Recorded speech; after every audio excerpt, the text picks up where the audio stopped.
नमस्कार शेतकरी मित्रांनो, आज आपण आलो आहोत उदापूर या ठिकाणी शिंदेवाडी परिसरामध्ये, तालुका जुन्नर, जिल्हा पुणे या ठिकाणी आपण आदर्श युवा शेतकरी रोशन भास्कर सर यांच्या ऊसाच्या प्लॉटमध्ये आपण या ठिकाणी आलेलो आहोत. अतिशय जबरदस्त पद्धतीने व्यवस्थापन आणि नियोजन करून हा प्लॉट यांनी या ठिकाणी आपल्याला पिकवलेला दिसतोय.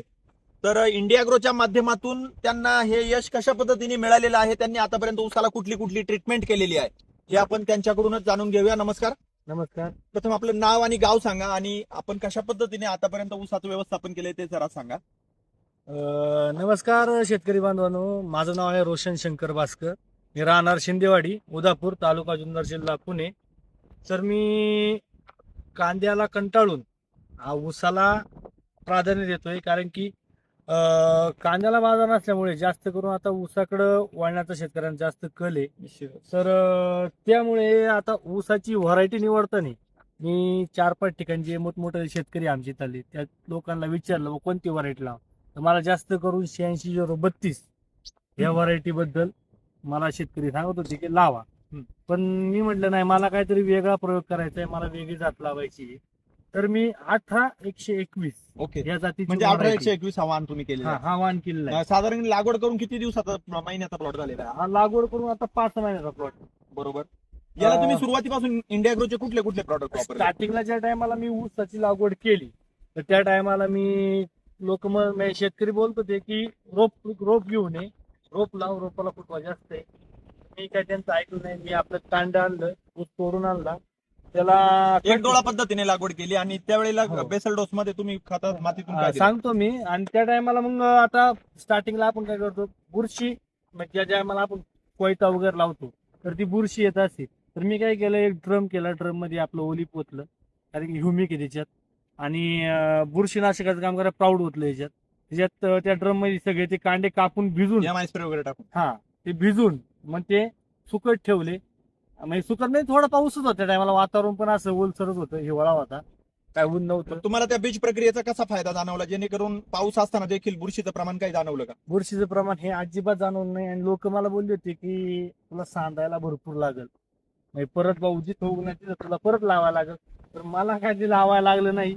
अरे वा. आणि स्टार्टिंगला मी ज्या टायमाला ऊस लावून झाला तर मी आपलं इंडिया ग्रोचं भुआस्त्र, ग्रो मॅजिक हे एकरी भुआस्त्र 8 किलो घेतले आणि ग्रो मॅजिकचे 2-2 पुट्या टाकल्या आहेत एकराला.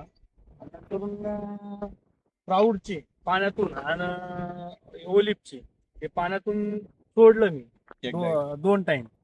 त्याच्यानंतर एक स्प्रे पण घेतलेला आहे ओलिपचा आणि ग्रो मॅजिकचा. तुम्हाला काय फरक जाणवतो इंडिया ग्रोचे प्रॉडक्ट्स वापरल्यामुळे? तुम्हाला ऊसाची जी काही ठेवण आहे आता त्याच्यामध्ये जसा काय फरक? कांद्याला मला फरक वाटत होता की गेल्या वर्षी मी कांद्याला पण वापरलं, 2 लाखाची मी औषध इंडिया ग्रोची खरेदी केली आहेत आणि त्याचा पण वापर केलेला आहे. माझा कांदा ज्या टायमाला सडत होता तर गेल्या वर्षी माझा कांदा हा सडला नव्हता. तर ऊसासाठी पण मी तोच प्रयत्न केलाय का इंडिया ग्रोचं प्राधान्य दिलंय मी. त्यामुळं माझ्या ऊसाची लांबी, पानाची रुंदी आणि ती तुम्हाला हिरवळ दिसते सगळी, म्हणजे एवढ्या हिरवागार भर उन्हाळ्यामध्ये भर उन्हाळ्यात.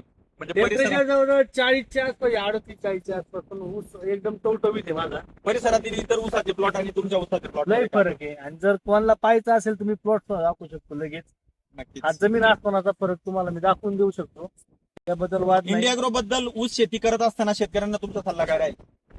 इंडिया ग्रो बद्दल शेतकऱ्यांना एकच माझा सल्ला राहील की जास्त करून आपण सेंद्रिय शेतीवरती लक्ष द्यावं. आणि ऑर्गॅनिक शेती केली तर आपल्याच फायद्याची आहे. आणि इंडिया ग्रोची औषधं ही 100% सेंद्रिय आहेत.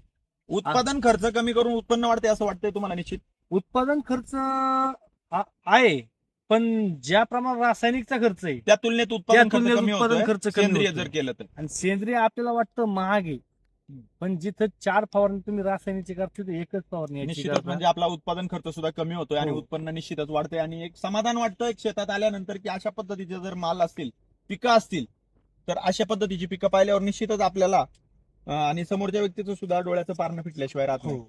धन्यवाद सर, तुम्ही आतापर्यंत इंडिया ग्रोचे प्रॉडक्ट्स वापरलेत आणि व्हिजिट करून कुठल्या स्टेजला कुठले प्रॉडक्ट वापरले पाहिजेत याचं मार्गदर्शन निश्चितच राहू. आणि पुढे सुद्धा आपण 2 महिन्यानंतर पावसाळ्याच्या तोंडावर आपण पुन्हा एकदा याचा व्हिडिओ घेऊया.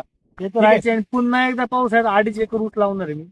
त्या टायमाला स्टार्टिंग पासून तर ऊसाच्या ज्या टायमाला आपण काय म्हणतो ऊस खरी फोडायच्या वेळेस. खरी फोडीपर्यंत टोटल व्हिडिओ सगळे शेतकऱ्यांना येतील. धन्यवाद साहेब, खूप खूप धन्यवाद. धन्यवाद.